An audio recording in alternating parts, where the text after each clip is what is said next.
What's up, family? Gerald the Bossman here. You're tuned into the Bossman Show on AM 1010, AM 1430, 1055 The King. Let the King out at 105theking.com and the Bossman Show at bossmanshow.com. Hit me up on Instagram, the Bossman Show, Twitter at Bossman Show, and Facebook, Bossman Show. It's the Bossman on your radio. Listen to the Bossman Show with your host, JR, Saturdays at 9 a.m. right here on AM 1010, The King. What's up, good people? BetOnline is your number one source for all your betting needs. The latest odds, lines, and matchup reports for baseball, boxing, golf, and more. BetOnline continues to be the fastest and easiest way to place your wagers, including live betting and your favorite casino and card games available to play right from your phone. Head to the website or use your mobile device to sign up today and get in on the action. Remember to use your promo code BELIEVE, B-L-E-A-V, for your 50% welcome bonus on your first deposit. BetOnline, where the game starts. BS3 Network, changing the way you watch TV. Yes, BS3 Network, changing the way you watch TV, covering content and hot topics from A to Z, sports, music, society and culture, movie reviews, you name it, we have it.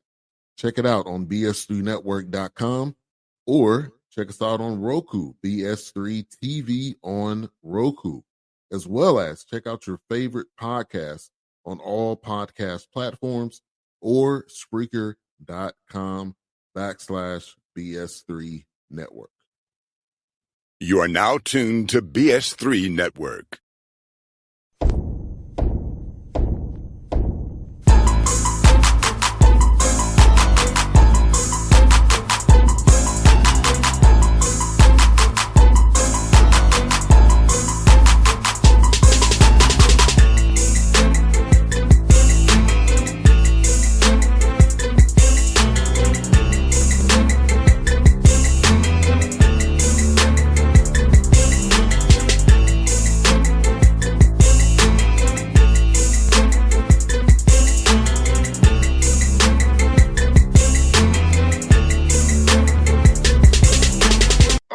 Back on the Bossman Show, coming up I-85 to Charlotte. Talk to Coach Fearne on the Bossman Show. The 49ers out of Charlotte, they're doing big things over there, man. Coach Fearne, going to talk to you, man. How you doing today? No, I'm pretty good. I appreciate you having me on. Yes, sir. Let me ask you, man, how has it been, man, taking over this team as interim head coach this year, man? Well, how's that whirlwind being moving over one seat again, man? Yeah. I mean, it's look, it's obviously great to be back in the head coaching position, been in that position for a number of years, obviously professionally back in Australia. And it's been an interesting summer with the whole thing going down, but learned so much during the process, the unity and the support that the players showed and the coaches and everybody involved in the whole thing was inspiring. I've said that multiple times, and I think the number one thing you're always trying to achieve in coaching, right, is just to get your team to unify, and the unity that they showed during the summer, and that and the transition was awesome, and to date it's been excellent. So just continuing to grow. Yes, indeed. And I watched some of the videos of you coaching your guys when they have you mic'd up post videos. I mean, you're intense. I can see the guys really respect you. They really respect your coaching, and and they know you have their back. So about the interaction with the guys, coaching them hard, but at the same time, them knowing that Coach Fearne has my back. Yeah, I mean, I think I guess the success that I've been able to have in my coaching career has been, I genuinely feel the players know that I got their back, but I'm going to coach you hard and I'm going to hold you accountable every day and just try and push you that little bit more every day to be that little bit better and work that little bit harder and be a great teammate and really work on our culture every day. And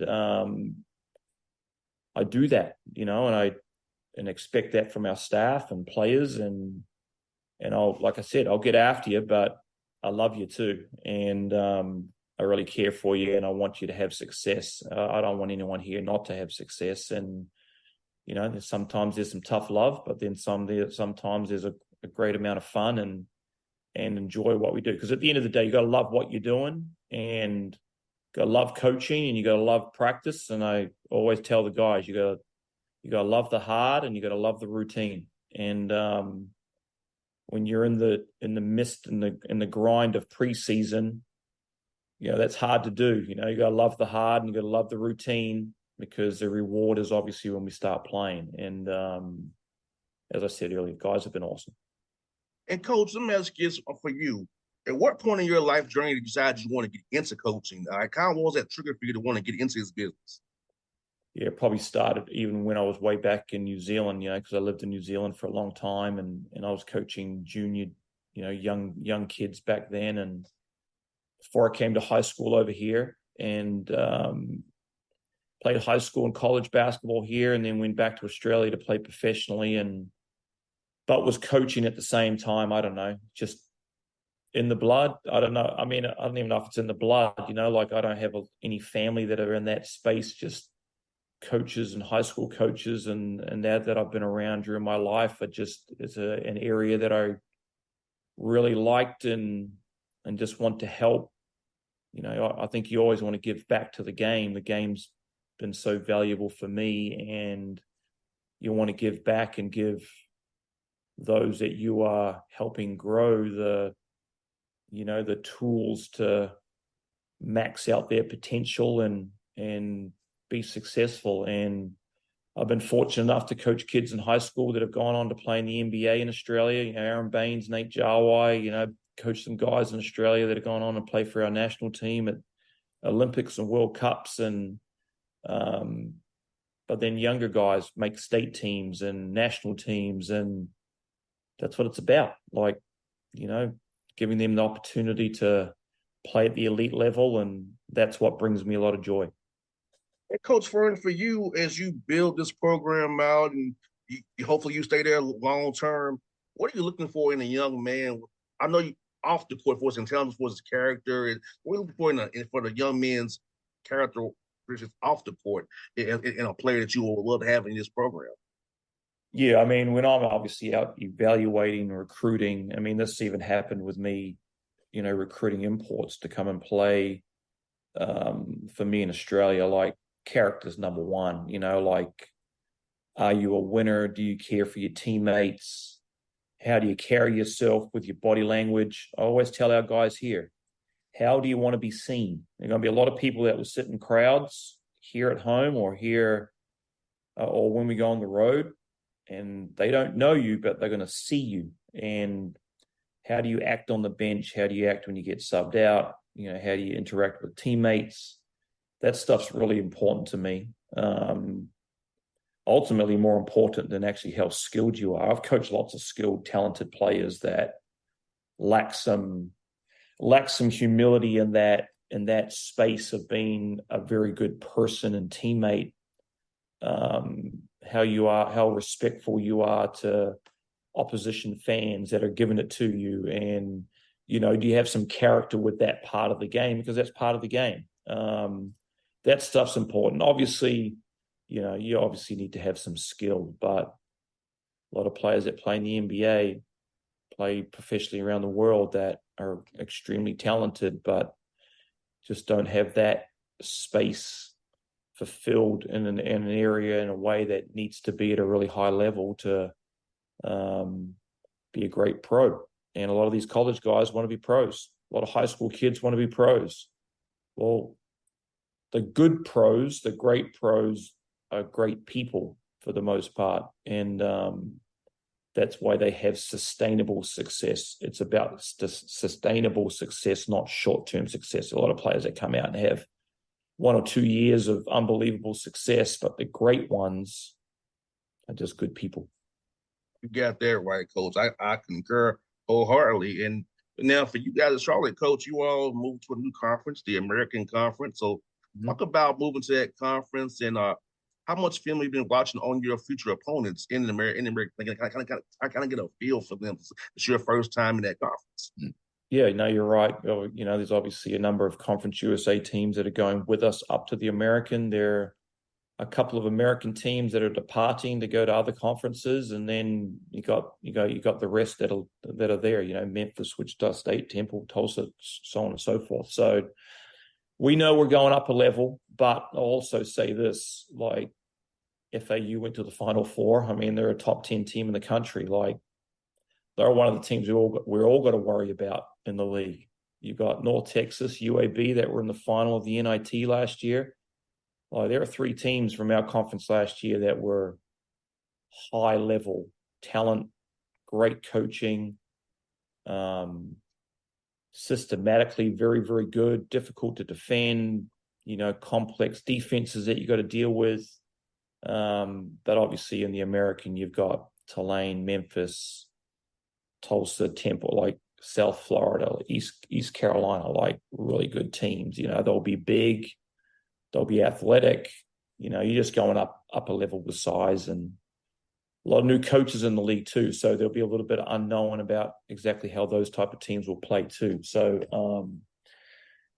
coach at Tulsa used to be in our league at La Tech. So, and we actually played Tulsa last year in a MTE. So, there's a pretty good feel about how some teams will be, but just looking really forward to the conference. And I've said this too multiple times. Fans are going to be really excited to have different programs coming into your home stadiums, and fans will be excited about that, seeing Memphis and Tulane and Temple and so on and so forth. And we're really looking forward to it.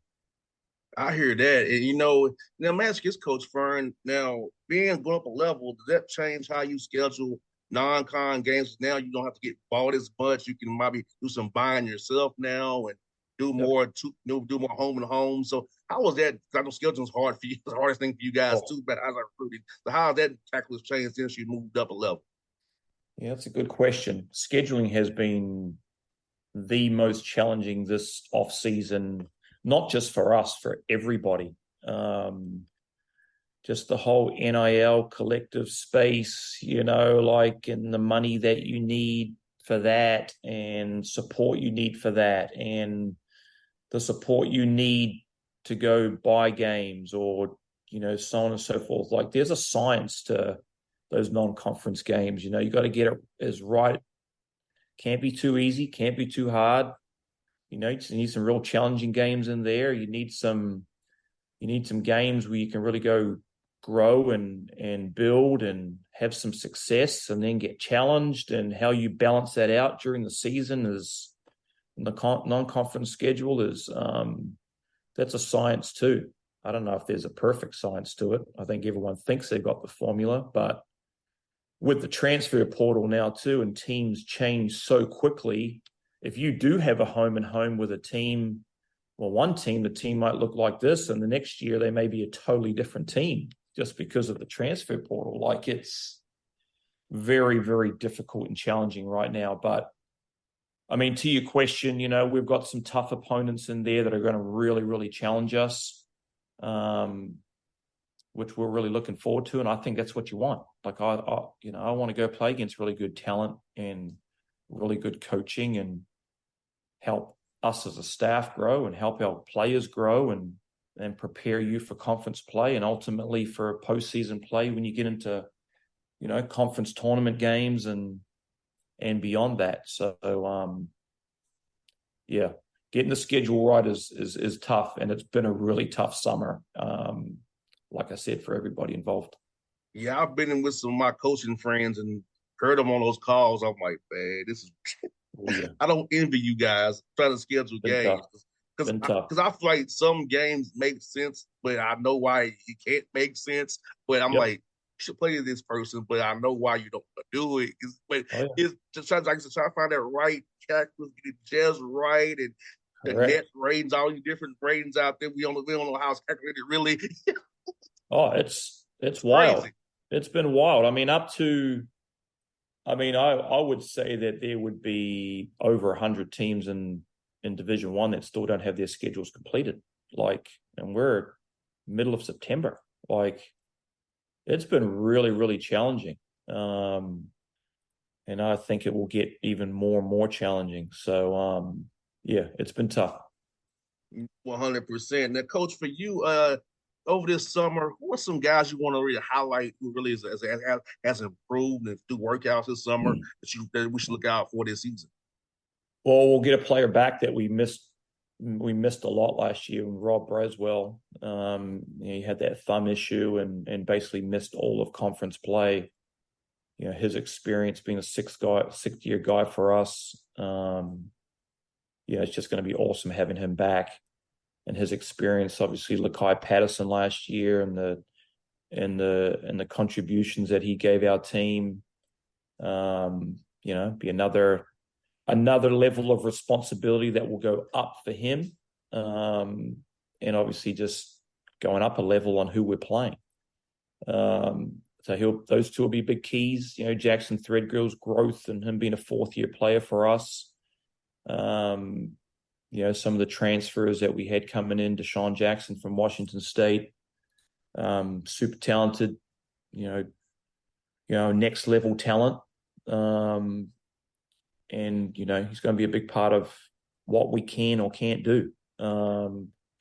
Yaroslav coming in from USC, via Russia, via the NBA Global Academy in Australia, 7'1", really skilled, can really stretch the floor. Those 2 5s, him and Deshaun, are going to be really important holding down that 5 spot. Dean Reba coming in from Rutgers and his experience at the Big Ten level. Igor Milicic Jr.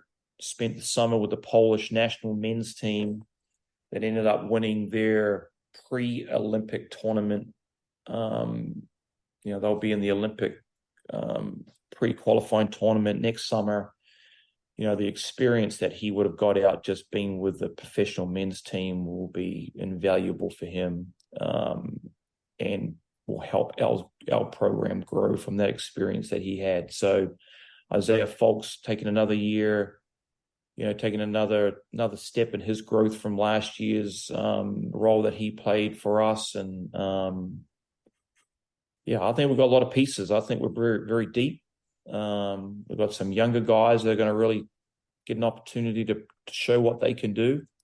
But I do say this, there is pressure to perform and there's a responsibility to perform, and that's okay. And sometimes you're not gonna have the success that you may want or get all the time, but dealing with those pressures and responsibilities are a really important thing too. And they're all going to have it, as will I, as will the staff. So, those are some pieces that are going to be really important to us. I think we are very deep.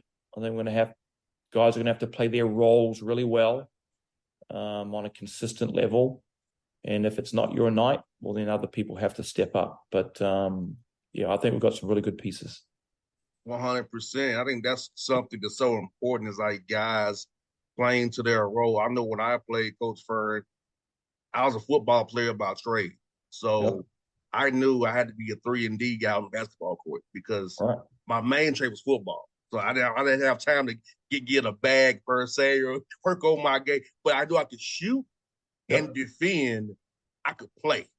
So and knowing your role, having role definitions on the team, I think is so important, because I think some guys need to excel in their roles. They don't understand that until it's too late. You have to excel whatever your role is. Excel. If you're a screener, if you're a passer, whatever you are, excel in that role and be good in that role to help the team win.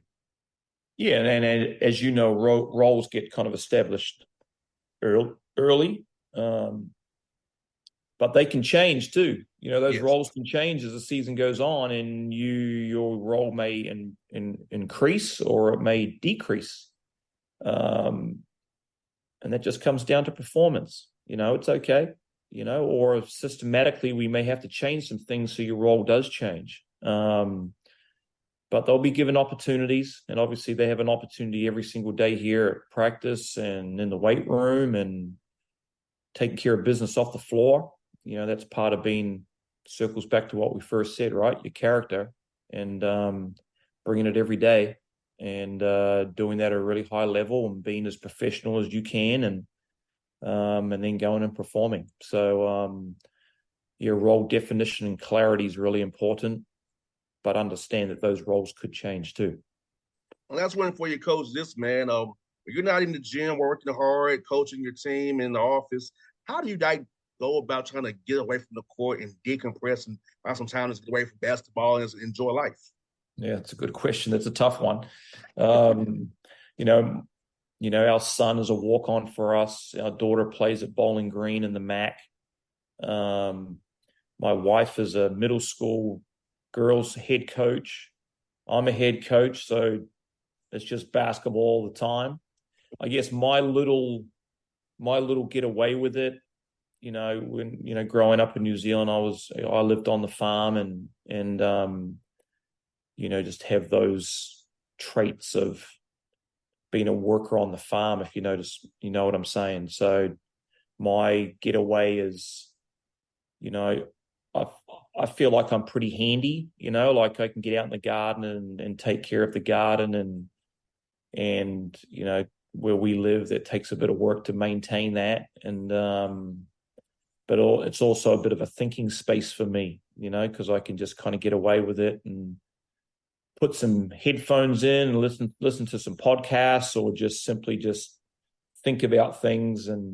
But it's not really getting away to the point that you're trying to make. I'm basically not getting away from it. I don't think you do. I think when you get into the grind of the season, you're 24/7. You're probably having dreams or nightmares about what you need to be doing better, or so on and so forth. But getting outside is important to me, and just trying to decompress as much as you can that way, and then 24, 48 hours you're back on the court practicing or playing. So coaches' worlds in any sport is a crazy world, but that's what we love, and that's why we soak it up and really enjoy that space. And Coach, being in the media, covering the Atlanta Hawks the way I do, so I'm gonna say it sounds childish, but I will tell you the truth. I get away by going to play video games at like the arcade and the batting cage, and just the blow and bowling the blow off steam, because that's a tough loss. I'm pretty ticked. If I didn't play, I'm ticked off. So I got to blow some steam and bowling or the arcade or the batting cage. That's how I kind of get out of my system. I can move forward and can do my job. Yeah, for sure. Yeah, I mean, I would be a little bit like you. Like, I'll play golf from time to time, like it's quiet. It's, like you said, you're getting in the batting cage trying to smack the cover off that ball. You're out there playing golf trying to do the same thing. But it's the emotions of sport can be elation to absolute gut wrenching, and I've been part of both. And but that's what I love about it. I love that challenge of the ultimate challenge for me is just to get a bunch of men when I was a pro, or a bunch of college, young men, and getting them to unify and just take on a challenge as one unit, and you challenge, you're obviously with the Hawks a lot in the NBA, and that's ultimately the same thing, right? Like, coach there is trying to get that group of guys to all go in the same direction and play for one another and play their roles and sacrifice for each other. And if you can accomplish that, and Giannis, we've all seen Giannis's thing about when he got questioned about not winning championship, and did Michael Jordan fail every time he didn't win a championship? You can still have success. You can still grow and totally max out your potential, and you are fulfilled if you do that, even though you may not win the championship. And winning a championship is really hard to do, but competing together as one unit, I think that's what we all want to do. And if we do that, then that's success to me. Yeah, Coach Fearne, I'm going to tell you, like, been around the Hawks, covering the Hawks last 12 years, 13 years, man. it keeps me around the game because, my career ended early because I wasn't good enough, right? But getting to be around, that's the feel that those juices flow in me. I live it through them. And, so for me, getting to be around it, I enjoy it because that's how I 100%. get my fix of that competition still. 100%. Yeah, totally agree with you. And Coach, I'll tell you what, man, it was fun to talk to you today, man. I pray to God you keep this job, man. I'm cheering for you, man. And I'll be in your corner, and I hope to see you. I come to Charlotte to get your number offline here, and we'll stay in contact, Coach. I look forward to it, man. I appreciate you reaching out, and appreciate you just covering the game. Got to have the media supporting and promoting, and all the best to your Atlanta Hawks, but not as much success as our Charlotte Hornets. All right. I got you, Coach. Thanks so much, buddy. No problem, mate. BS3 Network, changing the way you watch TV.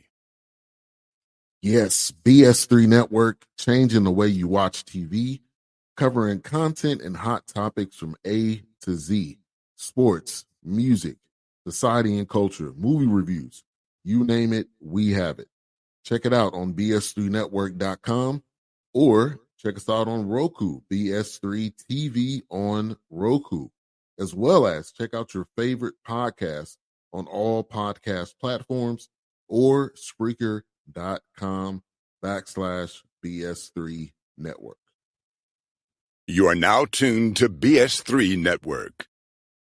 What's up, good people? BetOnline is your number one source for all your betting needs. The latest odds, lines, and matchup reports for baseball, boxing, golf, and more. BetOnline continues to be the fastest and easiest way to place your wagers, including live betting and your favorite casino and card games available to play right from your phone. Head to the website or use your mobile device to sign up today and get in on the action. Remember to use your promo code BELIEVE, BLEAV, for your 50% welcome bonus on your first deposit. BetOnline, where the game starts. What's up, family? Jared the Bossman here.